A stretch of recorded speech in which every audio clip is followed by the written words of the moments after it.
It's the Backyard Bible Study with your buddy Kevin Clay.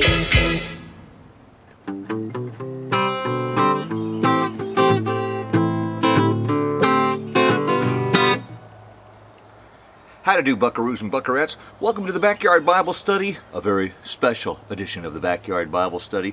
Oh, that's an extra smoky cigar, isn't it? Anyway, yes, grab your choice of cigar, your beverage of choosing. Yes, I'm still doing Vanilla Coke Zero. I get $5 every time I say that. Okay, actually I get nothing. But anyway, today I thought we'd talk about dying and stuff. You know, and I'm thinking basically three different books here. Yes, one is the Bible, or it wouldn't be the Backyard Bible Study. Now, would it?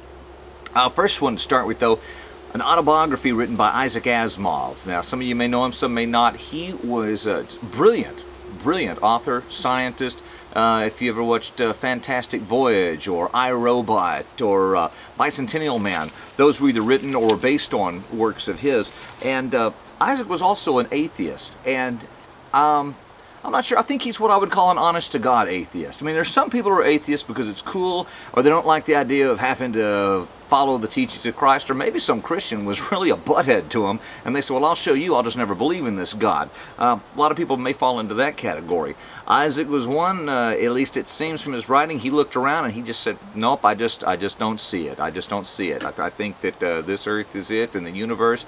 And so, I kind of wonder too, and this is pure speculation on my part, you know, if God doesn't, when these guys come his way, he sits and says, okay, I want to have a little chat with you before we open door number 1 or number 2. Now, here that I am, I don't know what happens to Isaac. I do know that, in spite of his professed atheism, he did make the statement in his autobiography. He was dying when he wrote it, knew he was going to die, and he said, I would like to think that there's some place in the universe where your love carries on.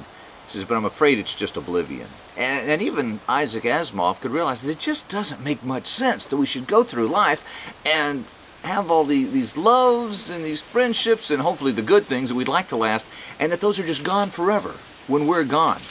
Then, of course, you get people like, oh, one of my favorites here, Will Rogers, who died in a plane crash, and he made the statement that said, the trick is to live your life so that death is a joke as far as fear is concerned, and live your life so that when you die you're ahead.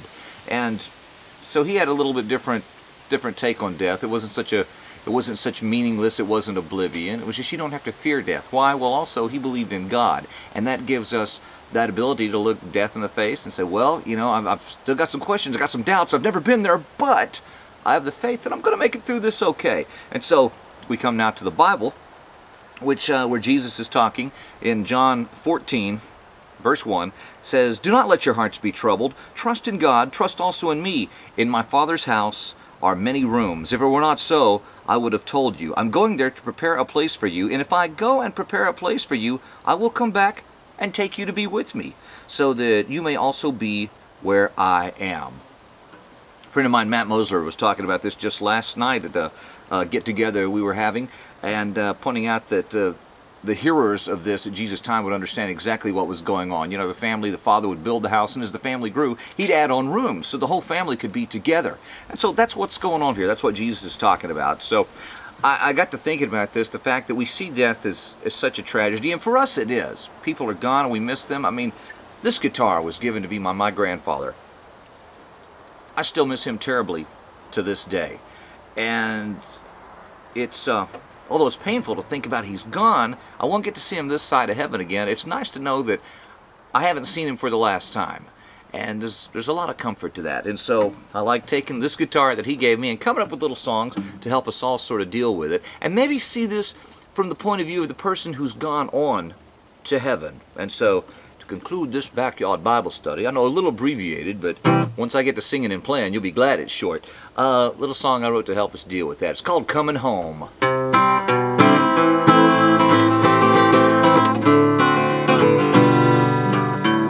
Well, I was walking down the midway at the county fair, chewing on a corn dog, I didn't have a care. A man said, bungee jumping cow, come see the sights. But as Bessie came flying towards me, I realized I didn't have her strapped in tight. Didn't know that I'd be coming home. furthest thing from my mind when I woke up today. Didn't know that I'd be coming home, dear Lord. Now that I'm up here, well, I think I'd like to stay. Man pushed his way through the crowd, said, I'm an EMT. With the help of a couple others, he pushed old Bungee Cow off of me. He said, the situation's serious, all the situation's grim. Took another look, said it's worse than that. He's dead, Jim. Didn't know that I'd be coming home. The furthest thing from my mind when I woke up today. I didn't know that I'd be coming home, dear Lord.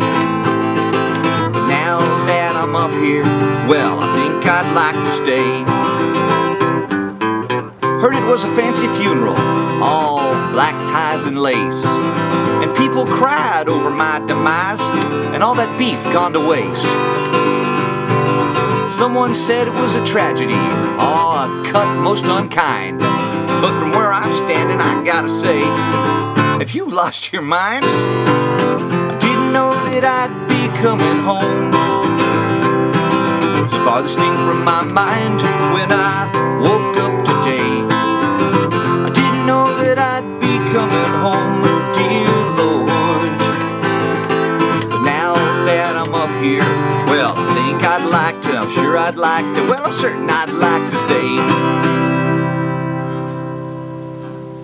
I got